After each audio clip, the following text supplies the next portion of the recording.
فليتفضل مشكورا.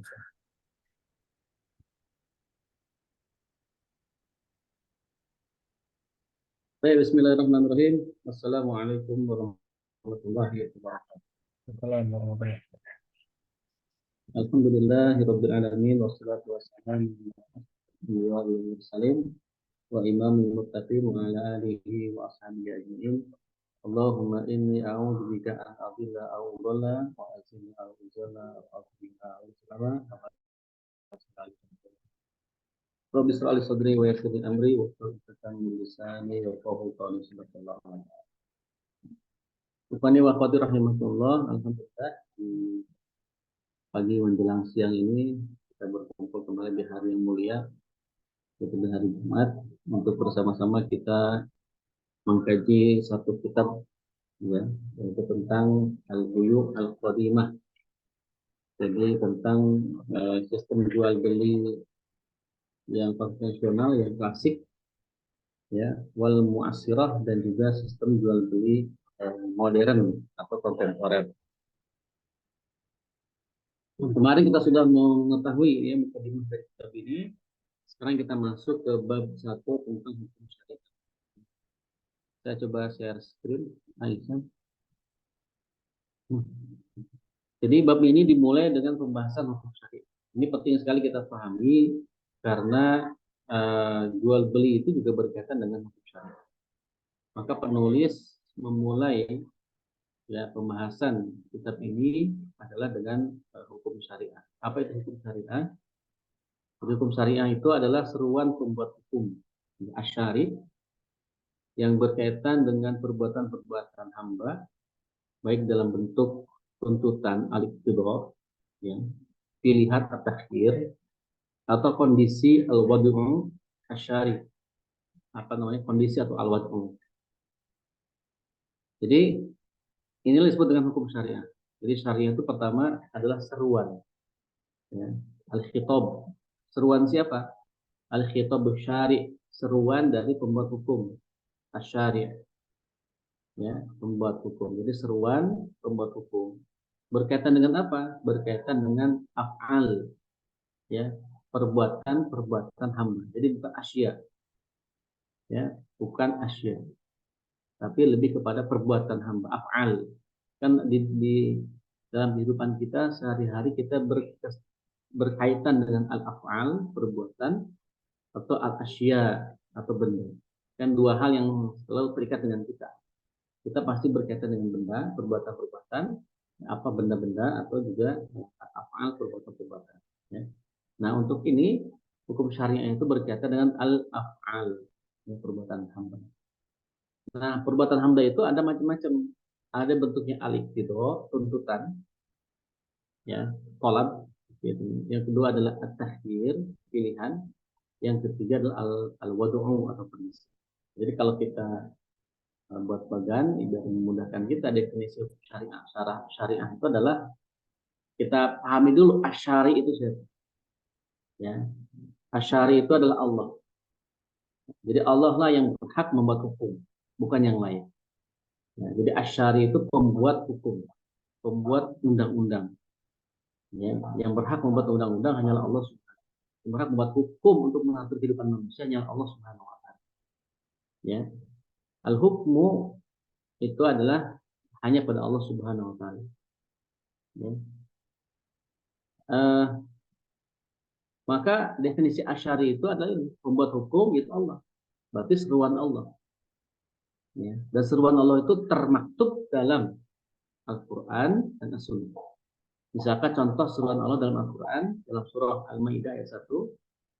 A'udzu billahi minasyaitonir rajim. Ya ayyuhalladzina amanu aufu bil uqud. Ini kan seruan.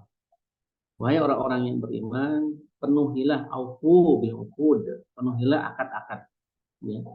Ini seruan dari Allah langsung kepada orang-orang yang beriman, yaitu kepada kita, ya, kepada hamba-hamba Allah Subhanahu.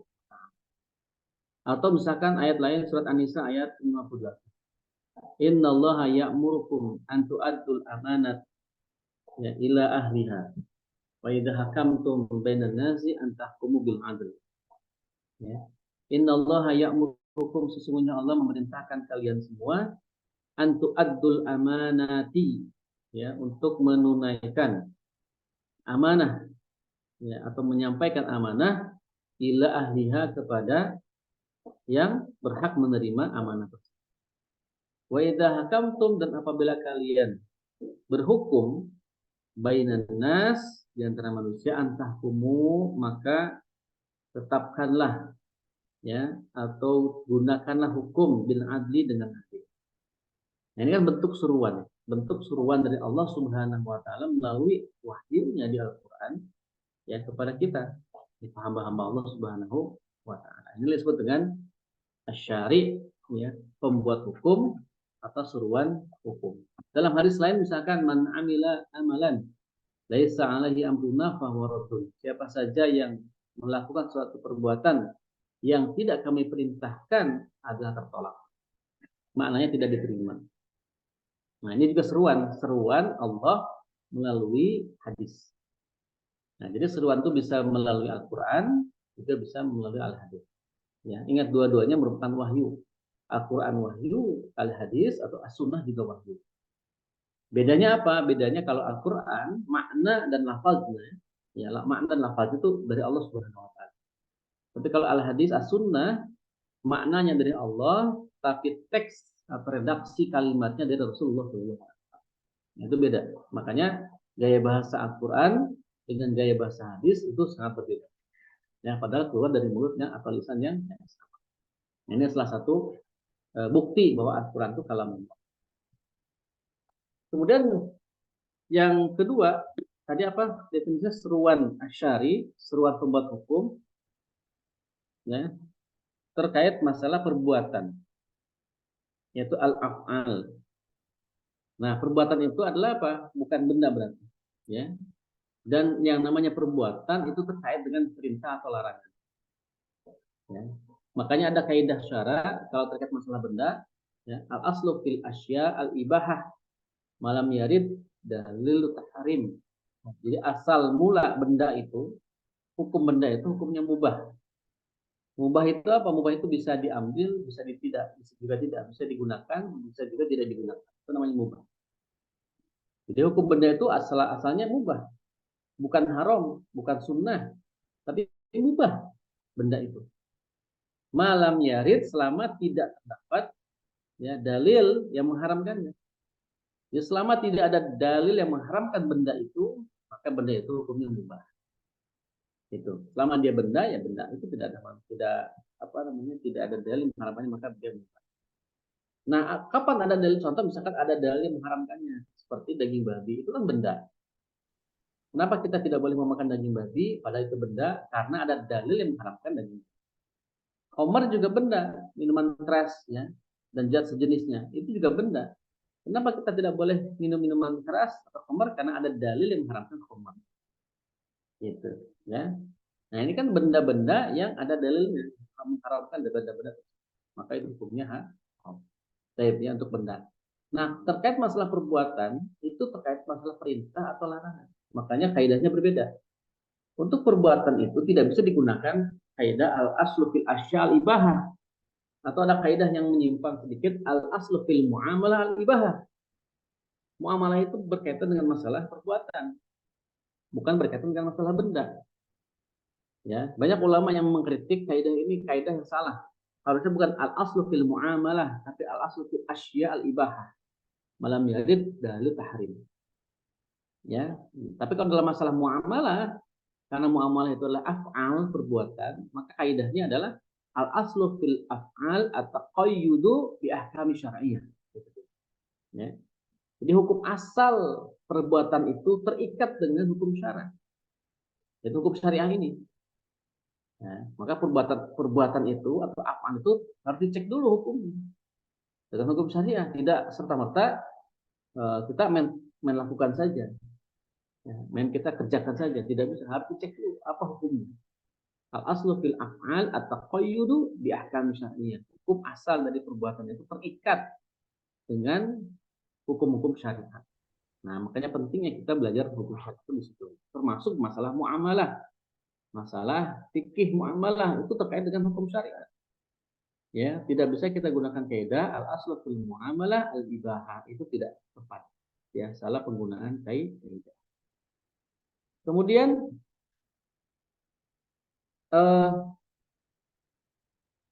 perbuatan itu ada yang berbentuk al-iqtidah. Ya, jadi seruan itu atau perbuatan-perbuatan hamba yang berbentuk al-iqtidah itu berarti tuntutan. Ya, al-iqtidah. Apa itu al-iqtidah? Al-iqtidah itu adalah tuntutan. Nah, tuntutan ini dalam syariat itu dibagi dua. Ada yang disebut dengan tuntutan harus mengerjakan thalabul fi'li. Ada yang disebut dengan thalabut tarki. Ya. Jadi kalau thalabul fi'li itu perintah untuk dikerjakan. Kalau thalabut tarki itu perintah untuk ditinggalkan.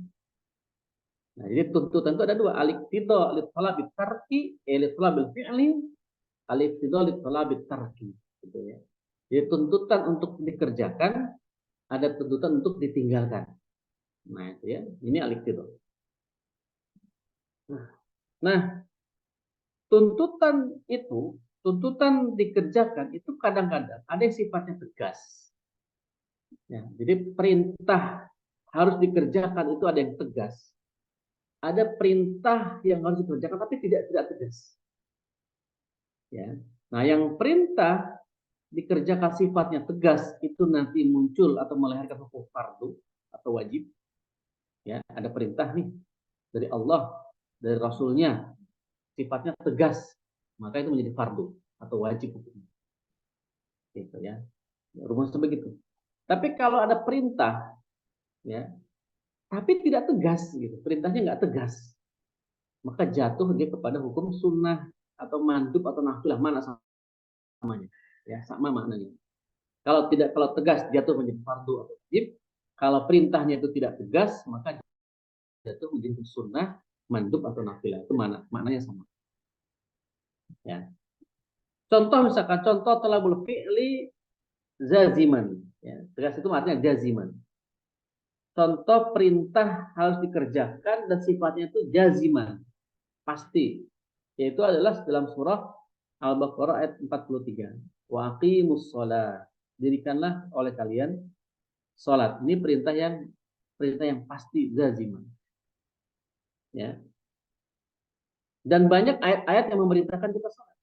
Inna sholata tanha 'anil fahsya'i wal munkar dan seterusnya. Dan hadis juga ada. Dan ayat-ayat dan hadis-hadis perintah salat itu jumlahnya banyak dan ada celaan bagi orang-orang yang meninggalkan salat. Ya, misalkan man taraka salatan, ya. Barang siapa orang yang meninggalkan salat muta'ammidan, ya, dengan sengaja, ya. Man taraka salatan muta'ammidan,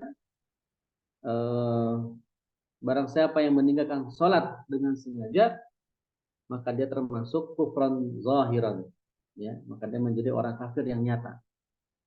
Nah, memang makna kafir di sini bukan makna pindah agama murtad, tapi termasuk dosa, ya, orang yang meninggalkan sholat. Ini kan ada celaan, ya. Bahkan jangankan meninggalkan sholat, lalai dalam sholat saja itu ada celaan.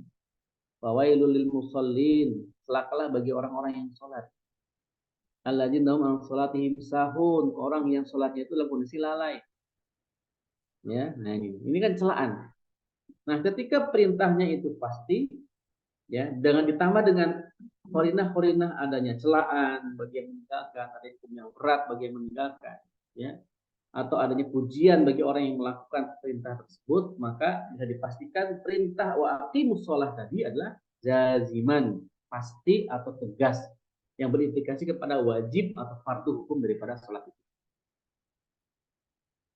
Ya, nah ini. Jadi ini yang pertama, perintah untuk mengerjakan sifatnya zaziman atau tegas menjadi hukumnya fardu. Nah, jika tuntutan itu tidak tegas, ya ghairu zaziman, maka dia menjadi mandub atau sunnah atau nafilah. Contohnya misalkan sabda Rasulullah SAW, man shoma ramadhana wa atba'ahu sittan min syawalin kana kasaumid dahr.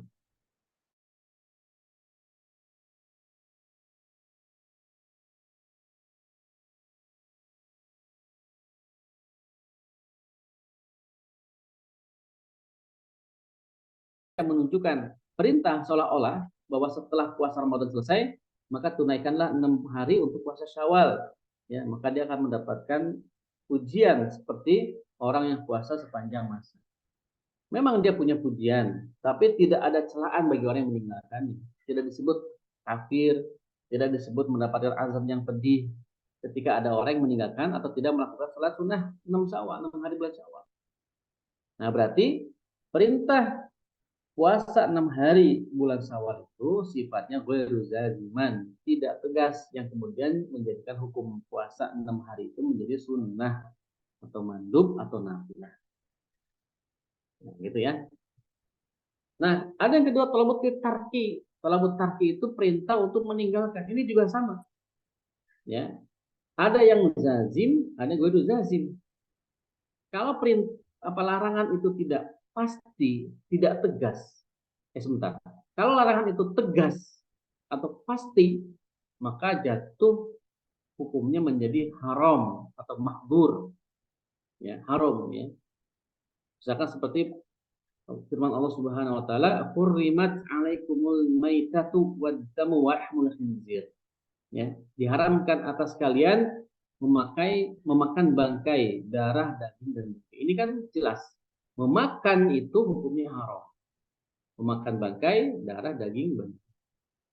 Ya, ini jelas, tegas, hurrimat, diharamkan. Ya. Kalau tidak tegas, ghairu zazim, maka hukumnya menjadi makruh. Contoh misalkan firman sabda Rasulullah SAW, la salata ba'dal asri hatta taghrubasy syams. Janganlah kalian salat setelah asar hingga matahari terbenam. Ya. Ini sholat, ini larangan, tetapi tidak tegas. Artinya tidak ada qarinah yang menunjukkan bahwa sholat setelah asar itu hukumnya haram, dosa, tidak ada. Hanya kalimat la sholat ba'dal asr gitu. Maka ketika larangan itu sifatnya tidak pasti, ghairu dia hukumnya menjadi makruh, gitu. Ya, jadi kalau ghairu zaziman, maka dia menjadi makruh. Nah, gitu ya. Nah, jadi kita kembali lagi ke kesimpulan. Berarti tolab itu, al-iqtidah itu ada dua. Ada tolabul fi'li, ada tolabul tarki. Ya, tolabul fi'li juga dibagi dua. Ada yang zaziman, ada ghairu zazim. Ya, kalau zazim maka dia implikasinya menjadi fardu, kalau ghairu zazim menjadi sunnah. Berarti dua hukum syarat tuh, wajib, sunnah. Kalau tarki, ya, perintah untuk meninggalkan itu juga ada dua. Ada yang sifatnya jazim, tegas, ada yang sifatnya ghairu zazim. Kalau tegas maka jatuh pada hukum haram, kalau tidak tegas menjadi makruh. Jadi 4 tuh, wajib, sunnah, makruh, dan haram. 4 hukum syarat. Nah, ini kan jelas ya. Ini dari situ asal muasalnya kenapa ada muncul hukum yang 5. Kita baru dapat 4 nih. Wajib, sunnah, kemudian makruh dan haram. Baru 4 hukum syarat. Ini disebut dengan hukum syarat itu. Hukum syarat itu 4. Ya, ada 4. Ya, yang sifatnya hukum al-mukallaf, hukum taklifi. Hukum taklifi, hukum yang dibebankan. Itu ada 5, tinggal 1 lagi. Nah, kalau mubah, dari mana asal muasal muncul mubah? Mubah itu dari al-ikhtiyar atau at-takhir, pilihan. Ya. Nah, kalau at-takhir maka dia jatuhnya mubah. Boleh dikerjakan, boleh ditinggalkan. Contoh misalkan dalam Al-Qur'an itu terdapat dalam surah Al-Maidah ayat 89. Ya. La yu'akhidukumullahu bil-lagwi fi aymanikum walaki yu'akhidukum bima aqadtumul ayman. Fakaffaratuhu it'amu 'asharati masakina min awsati ma tut'imuna ahlikum aw kiswatuhum aw tahriru raqabah. Famalam yajid fasyamu thalathati ayyam dzalika kafaratu aymanikum idza halaftum. Ya. Jadi Allah tidak menghukum ya kalian karena sumpah-sumpah kalian yang tidak dimaksudkan untuk bersumpah. Tetapi dia menghukum kalian karena sumpah-sumpah yang kalian sengaja. Ya, kafarat atas pelanggaran sumpah itu ialah memberi makan 10 orang miskin, yaitu dari makanan yang biasa kalian berikan kepada keluarga kalian, atau memberikan pakaian kepada mereka, atau memerdekakan seorang budak. Ya, siapa saja yang tidak sanggup melakukan yang demikian, maka kafaratnya adalah puasa selama 3 hari berturut-turut. Yang demikian itu adalah kafarat sumpah kalian jika kalian bersumpah dan kalian melanggar. Nah, Ini contoh ya. Contoh kita pilihan.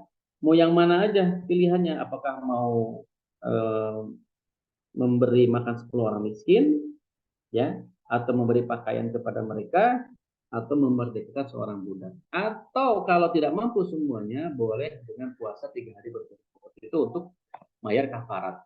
Ya, kafarat itu ketika kita bersumpah, lalu kita mengingkari sumpah tersebut, ya, atau sumpah palsu, itu harus dibayar dengan kafarat, kafarat sumpah. Nah, kafarat sumpah itu ada pilihan tuh, bisa memerdekakan 10 orang budak, bisa memberi pakaian para budak, bisa memerdekakan budak, memberi makan 10 orang budak, memberi pakaian budak, membebaskan budak, atau puasa 3 hari berturut-turut. Itu at-takhir, pilihan. Nah, itu makanya hukumnya mubah, mau pilih yang mana kita. Itu ya, itulah disebut dengan at-takhir. Jadi amal itu ya ada pilihan, ya ada pilihan. Nah, ini hukum syariah ya baru sampai kepada hukum yang taklifi. Hukum taklifi berarti ada 5 ya. Yang pertama wajib, yang kedua sunnah, yang ketiga adalah mubah di tengah-tengah itu, yang keempat adalah makruh, yang kelima adalah haram. Ini disebut dengan hukum taklifi. Ya, bagian daripada seruan Allah Subhanahu wa taala yang berbentuk alif qidha, tuntutan, dan at-takhir atau pilihan. Baik. Ikhwani rahimakumullah ya.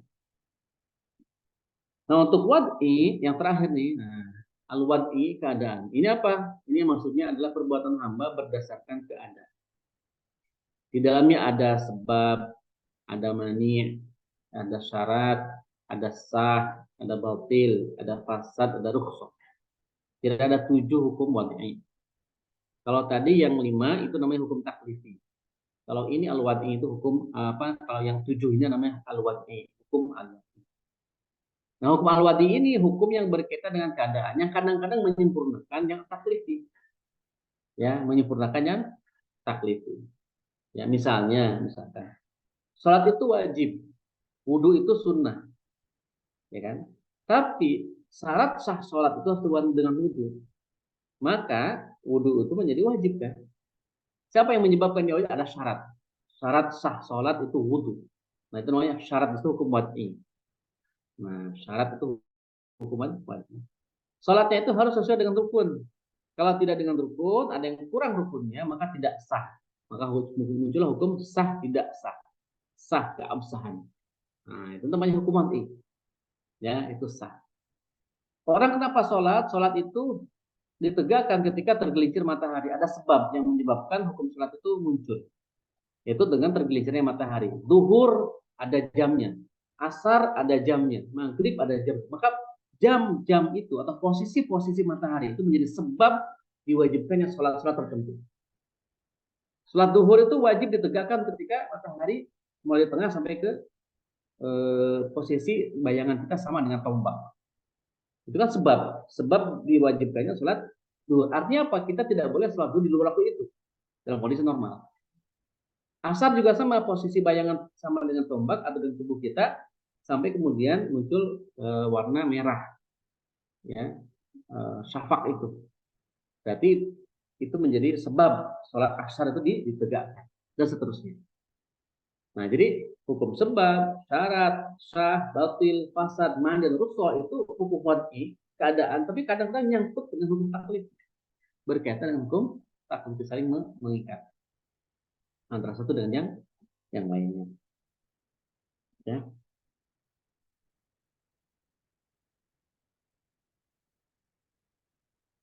Nah, hukum wad'i ya, ini berasal dari Allah juga, seruan asyari yang menerangkan perkara apa yang dituntut oleh hukum-hukum itu. Berupa perkara-perkara yang menentukan realisasinya atau menentukan kesempurnaan. Itu disebut dengan hukum al-wad'i tadi. Nah, kitabul iqtida wa takhyir merupakan hukum-hukum yang memecahkan masalah perbuatan manusia. Adapun kitabul wad'i memecahkan masalah-masalah hukum itu sendiri dan kaitan-kaitannya. Nah, jadi kalau kita bertaklif tadi, hukum taklifi yang 5 tadi itu memecahkan masalah manusia. Kalau kitabul wad'i itu memecahkan masalah hukum itu yang 5 tadi. Karena memang hukum abwad itu ada di dalam dari yang 5. ya, menyempurnakan daripada hukum yang 5. Dan dalam muamalah itu ada itu. Hukum-hukum itu pasti akan menjadi yang mengikat, seperti sah tidak sahnya akad, batil tidak batilnya akad, ya kan? Fasad atau tidak fasadnya akad muamalah, ya, tertahan atau tidak tertahan mani tadi ya dalam masalah akad, ya, sebab-sebab akad, syarat-syarat akad itu ada semua. Nah, makanya Syekh Yusuf As-Sabatin mengangkat hukum taklifi tidak serinci daripada hukum al-wad'i. Nah, kenapa? Karena hukum taklifi tadi itu sudah biasa dibahas, hukum yang 5 itu. Tapi kalau hukum al-wad'i itu jarang dibahas. Nah, makanya beliau, saya lihat dari kitab ini, lebih banyak porsinya membahas hukum wad'i dibandingkan hukum taklifi yang tadi. Nah, kita masuk ke as-sabab. Ya, hukum wad'i yang pertama as-sabab. Ini ya, sebab. Apa asbab? Asbab ini dalam istilah pembuat undang-undangan adalah sifat yang nyata dan setiap sifat yang nyata dan kokoh yang keberadaannya ditunjukkan oleh dalil syariah sebagai penanda bagi adanya hukum, bukan bagi penetapan legislasi tasyri hukum. Contoh ya tadi seperti yang saya jelaskan, tergelincirnya matahari ditetapkan sebagai penanda adanya sholat. Nah, jadi tergelincirnya matahari itu penanda datangnya sholat. Itu bukan karena kenyataan, tapi karena memang dalil itu menunjukkan tergelincirnya matahari sebagai sebab. Ya. Dilihat dari mana? Dalilnya dalam surat Al-Isra ayat 78. Nah, Allah Subhanahu wa taala berfirman, "A'udzubillahi minasyaitonir rajim, aqimis sholata liduluki syamsi." Ya, dirikanlah salat oleh kalian sesudah matahari tergelincir. Gitu ya. Nah, berarti sebab diwajibkannya sholat tertentu karena ada tergelincirnya matahari. Zuhur, asar ada waktu sendiri kan, maghrib, isya, subuh, kan karena pergeseran matahari, tergelincirnya matahari. Ya. Rasulullah SAW juga bersabda, "Idza zalati syamsu fasallu." Apabila matahari tergelincir, maka salatlah kalian. Jadi ketika matahari bergeser dari zuhur ke asar, asar ke maghrib, maghrib ke isya, isya ke subuh, maka salatlah kalian berdasarkan waktu-waktu itu. Gitu ya. Ini sebab. Ya, hukum sebab itu tetap sebab itu bukan karena pikiran kita. Nah, ini kayaknya sebab ini bukan, tetap ditetapkan oleh syariat, tetap ditetapkan oleh asyari, oleh Allah Subhanahu wa taala. Mana yang dimaksud dengan sebab sholat? Nah, menurut asyari, menurut Allah, sebab ditunaikannya sholat itu adalah tergelincirnya matahari. Contoh kedua misalkan puasa. Puasa juga, kapan kita puasa? Ketika matahari tergelincir atau munculnya hilal. Ya kan? Sumu biruyatihi wa aftiru liruyatihi faman dhamma alaihi fakfurulah. Berpuasa kalian ketika melihat hilal, berbukalah kalian ketika melihat hilal. Kalau mendung, guma, malah maka apa? Fakfurul. Dikira-kirakanlah. Atau fakmulu iddata salasina yauman. Atau lengkapilah bulan Sya'ban itu sebanyak 30 hari. Ya, jadi itu berdasarkan hilal. Ya, sebagaimana firman Allah, "Faman syahida minkum syahra falyasum." Ya, siapa saja di antara kalian hadir ya pada bulan itu, bulan Ramadan, hendaklah ia berpuasa pada bulan. Jadi sebab kita puasa Ramadan karena datangnya bulan Ramadan. Tidak sah kita sholat Ramadan, puasa Ramadan di bulan yang lain, ya. Bulan Dzulqa'dah, bulan Dzulhijjah tidak sah. Itu namanya bukan puasa Ramadan, kecuali qadha, itu beda lagi. Nah, jadi asbab atau sebab bukanlah sesuatu yang mengadakan hukum, tapi dia hanya sesuatu yang menjadi penanda adanya hukum. Ya, jadi penanda adanya hukum. Akad misalnya dalam akad muamalah ya, misalnya merupakan sebab dalam proses perpindahan kepemilikan. Nah, jadi sabab adalah penanda yang ditetapkan oleh asyari Allah untuk membantu mukallaf, orang yang dibebani hukum, agar ia tahu tentang adanya hukum dari sisi mukallaf itu sendiri. Gitu. Jadi sabab itu penanda ya adanya hukum. Penanda wajibnya sholat karena tergelincirnya matahari. Penanda wajibnya kita puasa Ramadan adalah tibanya bulan Ramadan. Nah, itu kan penanda. Nah, disebut dengan sabab hukum. Ya. Akad misalnya menjadi sebab terjadinya proses perpindahan kepemilikan si penjual kepada si pembeli. Jika akad itu ada, maka ada pula proses perpindahan kepemilikan. Tapi kalau tidak ada akad, maka tidak ada pula proses perpindahan kepemilikan. Gitu, ya. Jadi akad itu menjadi sabab. Ya, sabab berpindahnya kepemilikan dari si A ke si B itu adalah akad. Nah, maka akad itu masuk dalam kategori hukum as-sabab. Baik, itu yang pertama as-sabab. Yang kedua adalah syarat. Syarat. Syarat ini adalah sifat yang menyempurnakan apa yang dipersyaratkan dalam perkara yang dituntut oleh apa yang dipersyaratkan itu, atau yang dituntut oleh hukum dalam hal yang dipersyaratkan itu. Nah, jadi syarat itu adalah sesuatu yang menjadi sempurna pelaksanaan hukum syarat tadi kalau dia memenuhi syarat ini. Misalkan gini, syarat harta kita dikeluarkan zakatnya adalah misalkan harus haul, ya, atau sudah mencapai nisab. Haul itu menjadi syarat. Artinya harta kita kalau tersimpan selama 1 tahun, genap 1 tahun maka wajib dizakati 2,5%. Ya, itulah syarat. Berarti kalau uang itu tidak tersimpan selama 1 tahun, masih berputar digunakan oleh kita, maka tidak perlu dizakati. Tapi kalau ada harta yang terpendam, misalkan harta kita 1 M, ya itu dari 1 M itu yang kita gunakan cuma setengahnya, 500 juta. Misalkan ya, 500 juta yang lain tersimpan ada di tabungan kita. Maka yang 500 juta itu wajib dizakati. Akan begitu, ya 2,5%. Nah ini apa namanya, syarat harus haul 1 tahun dulu baru dikeluarkan zakat. Nah haul ini adalah syarat, ya syarat. Kenapa? Karena haul itu merupakan perkara yang dituntut oleh yang dipersyaratkan. Gitu. Kemudian yang kedua, contoh kedua ihsan, ihson, ya. Pernah menikah dalam sanksi rajam bagi orang yang berzina, dan sudah pernah menikah adalah penyempurna bagi sifat orang yang berzina. Nah, jadi termasuk juga razam. Razam itu ditegakkan kepada orang yang sudah menikah terus dia zina, yang disebut dengan muhson.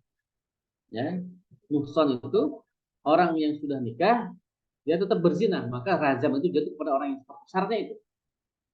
Berarti kalau dia zina dan memang dia belum menikah, disebut ghairu muhson. Kalau ghairu muhson bukan dirazam hukumnya, dijilid, ya cambuk saja. Kan beda. Nah, maka muhson itu atau ihson tadi menjadi syarat, ya munculnya hukum razam. Gitu. Kalau tidak memenuhi syarat, razam tidak turun. Nah, ini apa namanya contoh yang kedua. Contoh yang ketiga yang mungkin dalam kehidupan sehari-hari adalah wudhu. Wudhu ini penyempurna aktivitas sholat. Dan ini dituntut oleh syariat bahwa tidak sah salat seseorang kalau dia tanpa wudhu. Artinya berarti orang itu akan sah sholatnya kalau dia wudhu. Maka wudhu itu menjadi penentu, yang menjadi syarat yang sahnya sholat seseorang. Gitu ya, itu sebenarnya asyarat atau syarat. Menutup aurat juga menjadi syarat bagi aktivitas sholat. Ya, maka kalau sholat tutuplah aurat. Yang namanya menutup aurat itu bukan sekedar menutup, tapi juga harus betul-betul tidak tembus pandang. Jadi kalaupun dia tetap menutup pakai mukena misalkan, tapi kalau mukena itu transparan itu tidak sah. Kenapa? Karena syarat menutup auratnya belum sempurna, masih terlihat aurat. Atau dia mengenakan mukena yang jatuh, yang menyebabkan lekukan tubuhnya terlihat, maka ini pun tidak sah. Maka carilah mukena yang tidak nempel ke tubuh yang menyebabkan tubuh kita terbentuk, tubuh wanita terbentuk. Ya, cari mukena yang memang longgar, ya, yang longgar. Ini juga tuntutan daripada syariat bahwa syarat sah sholat itu salah satunya adalah menutup aurat. Jadi kalau terbuka auratnya menjadi tidak sah. Ya. Nah, ketiadaan syarat ini memastikan ketiadaan yang dipersyaratkan. Tetapi keberadaannya tidak memastikan adanya yang dipersyaratkan. Wudhu adalah syarat bagi keabsahan sholat. Jika tidak ada wudhu, maka sholat tidak ada. Namun jika ada wudhu, tidak serta-merta sholat itu ada. Ya. Jadi sholat itu tidak ada kalau tanpa wudhu. Tapi kalaupun kita wudhu, tidak ujung-ujung langsung sholat. Bisa jadi wudhu itu sebatas wudhu saja. Karena hukum asal wudhu ya sunnah. Dia menjadi wajib, ya karena masuk menjadi syarat sah sholat. Itu wudhu. Ya, baik. Ini apa namanya definisi syarat. Yang ketiga al-mani atau penghalang. Ya, al-mani ini adalah sebab yang dituntut karena ada ilat yang menafikan apa yang dilarang. Ya, jadi artinya al-mani ini adalah semua sifat yang kokoh yang ditunjukkan oleh dalil syar'i bahwa keberadaannya mengharuskan adanya suatu alasan yang menafikan sebab sesuatu yang dihalangi. Misalkan hutang itu menjadi mani, menjadi penghalang bagi kewajiban zakat meski terpenuhi ketentuan nisab dan telah berlalu 1 tahun. Nah, jadi walaupun tadi hartanya sudah tersimpan selama 1 tahun, ya, dan sudah mencapai nisab, karena dia punya hutang yang hutangnya itu tidak bisa dibayar dengan harta yang tersimpan tadi, maka kewajiban zakatnya menjadi gugur. Karena ada yang menghalangi apa itu hutang. Nah, hutang itu menjadi penghalang tertunaikannya zakat. Ya, gitu. Ya, jadi makanya kalau mau zakat itu selain dihitung hartanya apakah sudah sampai nisab atau tidak, dicek juga haulnya apakah sudah 1 tahun atau tidak tersimpan. Yang ketiga dicek juga apakah ada maninya, penghalangnya itu hutang atau yang lain yang menyebabkan seseorang itu tidak wajib zakat karena ada hutang. Karena hutang lebih wajib jadi dilunasi asal uang itu benar-benar dibayar untuk hutang yang bersifat ya. Gitu. Inilah ilat atau penghalang al-mani yang menyebabkan sesuatu itu menjadi tidak berlaku. Ya. Contoh lain misalkan pembunuhan disengaja adalah penghalang bagi proses pewarisan meski terdapat sebab waris yaitu hubungan kekerabatan. Nah, ternyata membunuh itu menjadi penghalang seseorang mendapatkan waris. Ya, seseorang tidak bisa mendapatkan waris walaupun dia ada hak waris, ahli waris, tapi karena dia membunuh, maka membunuh itu menjadi penghalang bagi diri orang untuk mendapatkan waris. Nah, mani ini dalam buku ini ditulis oleh beliau dibagi menjadi 2, ya. Ada mani yang menghalangi dari tuntutan dan pelaksanaan sekaligus, misalkan hilang akal karena tidur atau gila, ya, misalnya menghalangi tuntutan sholat dan puasa serta menghalangi penunaian. Jadi kalau dia hilang akal baik karena tidur atau gila, ya, itu menghalangi dia untuk wajib sholat atau wajib puasa. Bisa jadi misalkan dia tertidur ya dari zuhur, habis waktu dia tidur bangun maghrib, kan menjadi penghalang bagi dia untuk tidak sholat kan. Nah, lalu bagi dia apa tuh kewajibannya ya? Tinggal melakukan sholat qada saja langsung itu. Ya karena tidur dan gila itu menjadi penghalang atau almani tertunaikannya sholat dan juga puasa. Ini yang kedua, itu mani yang kedua adalah menghalangi tuntutan tolak tapi tidak menghalangi penunaiannya. Kalau tadi kan menghalangi penunaian plus juga menghalangi tuntutan tolak yang awalnya wajib menjadi tidak wajib karena tidur, yang kemudian otomatis kalau sholat terhalangi juga penunaian sholatnya tidak jadi sholat karena tidur. Nah kalau yang kedua dia terhalangi tuntutannya tapi tidak menghalangi penunaiannya, misalkan jenis kelamin perempuan terkait dengan sholat Jumat dan balik terkait dengan puasa. Nah jenis kelamin perempuan menghalangi tuntutan sholat Jumat tetapi tidak menghalangi penunaiannya. Jadi sholat Jumat itu kan tidak syaratnya apa namanya disyaratkan laki-laki, wanita tidak disyaratkan dia untuk melakukan sholat Jumat, ya. Tetapi tidak ada larangan bagi seorang wanita untuk sholat Jumat, gitu. Jadi sholat Jumat itu kan khusus untuk laki-laki, ya dijelaskan itu untuk laki-laki dan dalam sebuah hukum syara itu sholat Jumat itu diwajibkan untuk laki-laki. Tetapi tidak ada larangan untuk perempuan, anak-anak untuk menunaikan sholat Jumat. Berarti kalau ada wanita atau anak-anak yang ikut sholat Jumat itu menjadi mubah, ya kan? Itu menjadi mubah. Nah itu apa namanya model begitu istilahnya al-mani tadi. Nah jadi dia menghalangi tuntutan, tetapi tidak menghalangi penunaian. Itu kira-kira ya. Kemudian yang keempat asihah atau sah atau absah. Ini adalah kesesuaian dengan ketentuan asyari. Ya maksudnya adalah apa yang diinginkan dari sah tidaknya suatu hukum, ya, atau implikasi perbuatan di dunia dan juga di akhirat. Nah, sholat yang memenuhi rukun-rukun dan syarat-syaratnya pada diri orang yang melaksanakan sholat dan kondisinya adalah syarat yang sah. Gitu, ya. Jadi sah itu yang menentukan diterima atau tidaknya suatu amal ibadah atau suatu amal hukum syara. Nah, sholat itu berpahala, membebaskan dari tanggungan dan menggugurkan qadha. Jual beli yang memenuhi rukun dan syarat sahnya juga menjadi sah. Itu dia ya. Jadi sah itu yang menandakan bahwa dia itu memang sudah diterima. Ya, puasanya, sholatnya, zakatnya, muamalahnya, jual belinya, selama terpenuhi rukun dan syaratnya, maka sah. Batil, nah 5 itu batil itu kebalikan daripada sah. Kalau tidak sesuai dengan tuntutan syara, maka tidak sah. Sholatnya tidak sesuai dengan rukunnya, maka tidak sah. Jual belinya tidak sesuai dengan rukunnya, maka tidak sah, batil. Ya. Kemudian muamalahnya tidak sesuai dengan akadnya, maka dia menjadi batil. Jadi batal itu sesuatu yang menyebabkan amal seseorang tidak sah, itu adalah batil. Ya.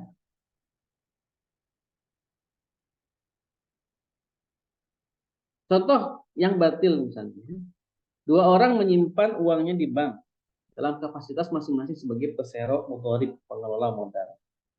Kemudian keduanya mewakilkan kepada seseorang untuk melakukan aktivitas finansial jual beli dan keuntungan dibagi sama-sama sama rata di antara kedua. Syirkah demikian batil karena tidak terrealisasinya akad, sebab di dalamnya tidak terjadi ijab dan qabul dengan pesero modal. Nah, jadi apa namanya, bersyirkah tapi tidak ada ijab qabul. Padahal ijab dan qabul dengan pesero badan merupakan syarat terjadinya akad syirkah. Jadi syirkah pun itu harus ada akad. Ya, harus ada akad syirkah itu. Nah, ketika syirkah tidak ada akad yang jelas, maka bisa jadi batil syirkah. Nah, makanya kalau kerjasama bisnis dengan siapapun itu, walaupun kita kenal dekat dengan orang itu, kita kenal betul kebaikannya, tetap harus dicatat, harus dimaktubkan dalam draft akad, ya, yang diketahui oleh kedua belah pihak, ya, hak dan kewajiban dari masing-masing. Itu harus. Yang keenam, fasad. Hukum wajib yang keenam adalah fasad. Fasad itu apa? Rusak artinya. Ya, apa saja yang pada asalnya memenuhi ketentuan syara, tapi sifatnya yang tidak terkait dengan pokok substansi menyalahi ketentuan syara. Ya, fasad tidak terdapat dalam masalah ibadah. Fasad hanya ada dalam muamalah. Contoh misalkan, jual beli orang kota dengan orang pedalaman, orang Baduy. Jual beli seperti ini merupakan jual beli yang fasad karena ketidaktahuan orang desa atas harga yang berlaku di pasar. Dan dia diberi pilihan saat mengetahui harga. Nah, ini kan jual beli fasad itu jual beli orang kota dengan orang desa. Ya, kita membeli singkong dari orang desa dengan harga yang sangat murah, padahal di pasaran harganya tinggi misalkan. Ini kan fasad. Nah, fasad ini apakah membatalkan muamalah? Tidak membatalkan. Ya, cuma fasad saja. Lalu bagaimana cara menghilangkannya? Hilangkan kefasadannya. Berarti kita beli singkong itu dengan harga pasar yang sama-sama ridho. Gitu ya, sama-sama ridho. Gitu. Yang ketujuh, yang terakhir adalah ar-rukhsah, atau al-azimah. Nah, rukhsah ini adalah hukum yang disyariatkan dengan pensyariatan secara umum dan manusia terikat untuk mengamalkannya. Contoh misalkan puasa, membasuh anggota badan dalam wudhu dan tidak menjual buah sebelum layak dikonsumsi. Ya. Jadi membasuh anggota badan dalam wudhu. Misalkan kita tidak bisa membasuh semua anggota wudhu kita, ya, karena memang ada bagian anggota tubuh yang tidak boleh kena air, maka itu nampak rukhsah. Ya, rukhsah untuk tidak dibasuh anggota tubuh yang sebenarnya itulah bagian dari rukun wudhu. Tapi karena ada rukhsah, sakit misalkan, ya, sakit kulit atau terbakar atau apa, sehingga itu menjadi rukhsah. Ya, rukhsah itu kan keringanan. Ya, atau dalam puasa misalkan ada rukhsah untuk tidak puasa. Kapan? Ketika musafir. Ya, ketika sakit, ibu hamil menyusui, ajus, orang-orang tua misalkan, itu boleh ketika puasa itu dia tidak puasa. Ya, tentu dengan konsekuensi hukum yang hukum lanjutan. Ya. Nah, hukum-hukum ini, hukum-hukum rukhsah ini, hukum yang dikecualikan ini dari keumuman nas bukan merupakan rukhsah. Hukum yang dikhususkan untuk sebagian kondisi juga bukan rukhsah. Sebab kondisi-kondisi itu hanya merupakan kondisi dan bukan merupakan udzur. Misalnya, masa iddah wanita yang suaminya meninggal adalah 4 bulan 10 hari. Masa iddah wanita hamil yang diceraikan suaminya adalah hingga ia melahirkan. Yang terakhir ini merupakan hukum yang dikecualikan dari yang pertama. Karena itu hukum tersebut bukan rukhsah. Ya, maksudnya kalau masa idah wanita yang suami meninggal kan 4 bulan 10 hari. Kalau masa idah wanita hamil yang diceraikan suaminya adalah hingga ia melahirkan. Nah ini masa idah yang kedua itu tadi bukan rukhsah dari masa idah yang pertama. Oh karena dia hamil maka diperpanjang menjadi sampai dia melahirkan. Bukan, itu masing-masing sudah ada bagiannya. Idah wanita meninggal itu, suami yang meninggal itu 14 hari, sedangkan idah bagi wanita yang hamil sampai dia melahirkan. Itu masing-masing hukum, bukan rukhsah. Ya, bukan rukhsah daripada hukum yang pertama. Ya. Jual beli barang yang belum diserah terimakan adalah batil. Adapun jual beli hewan yang belum diserah terimakan adalah sah. Nah, hukum yang terakhir ini juga bukan rukhsah. Ya, kenapa? Karena itu hukum tersendiri. Jadi ada jual beli hukum apa yang belum diserah terimakan, benda lain, tapi ada pengecualian untuk hewan, yaitu boleh saja kita jual beli hewan belum diserah terimakan, tetap sah. Nah makanya nanti ada hukum salam, ariyah, musakoh, kata-kata misalnya bukan rukhsah. Seluruh perkara mubah merupakan alzimah dan bukan rukhsah. Gitu. Baik. Nah jadi itu hukum wad'i. Jadi ada 7 hukum wad'i, ada 5 hukum taklifi. Itu merupakan bagian daripada hukum syariah yang nanti akan digunakan dalam perkara-perkara muamalah, ya, dari mulai akad, ya, kemudian nanti aktivitas jual beli, ya, syirkah dan sebagainya. Itu pasti akan terkait masalah hukum taklifi yang 5 plus hukum wad'i yang 7 tadi. Oke, demikian mungkin pertemuan kita kali ini sudah jam 11. Mudah-mudahan bermanfaat, ya, kajian kita kali ini berkaitan dengan masalah hukum syariat. Baik, silakan mungkin ada yang mau ditanyakan atau didiskusikan. Baik, terima kasih Ustaz atas penjelasan materi pada siang hari ini. Silahkan jika ada pertanyaan yang ingin ditanyakan, jangan diketik di kolom chat atau open mic karena kita sudah sampai di sesi tanya jawab. Silahkan.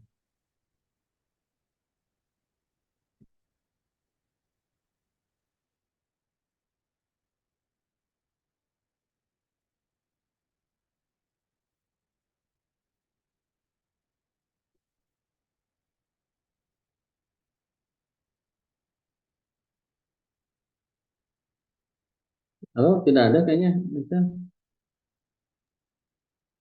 Ya, baik Ustaz.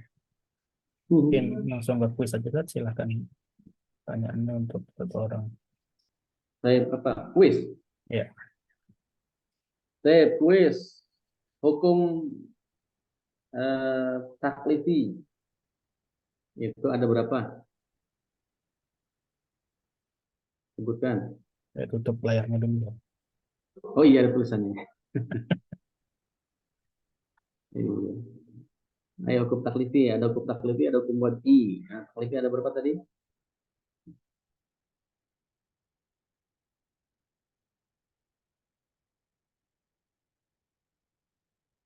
Ada yang bisa? Lupa? Masa lupa?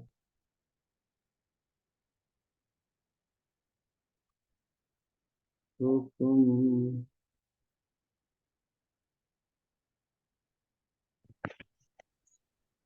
Dibantu kisi-kisinya Mas Icang. hukum taklif itu hukum syariat yang biasa ini kita tahu, ada hukum A, B, C. Ya, ada 5 apa saja Mbak Rere? Ada 5. Bismillah Ustaz. Izin disebutkan aja ya Ustaz ya. Silakan Mbak Rere, satu. Yang pertama asyari'i, lalu hukum perbuatan, lalu hukum al-iktida atau tuntutan. Yang keempat hukum at-takhir atau pilihan. Yang terakhir hukum al-wada'i atau pengadaan. Kurang tepat. Betul 5-nya, tapi ada taklifi, ada wati. Kalau wati kan tadi sebab, syarat, mani, kemudian apa tadi, rukhsah, fasad, batil, itu kan yang wati. Kalau taklifi itu yang biasa kita sholat hukumnya apa, puasa Syawal hukumnya apa, itu hukum-hukumnya itu tentang apa saja tuh. Sensor. Silakan. Taklifi ada 5 Ustaz, yang wajib, sunnah, haram, makruh, dan mubah.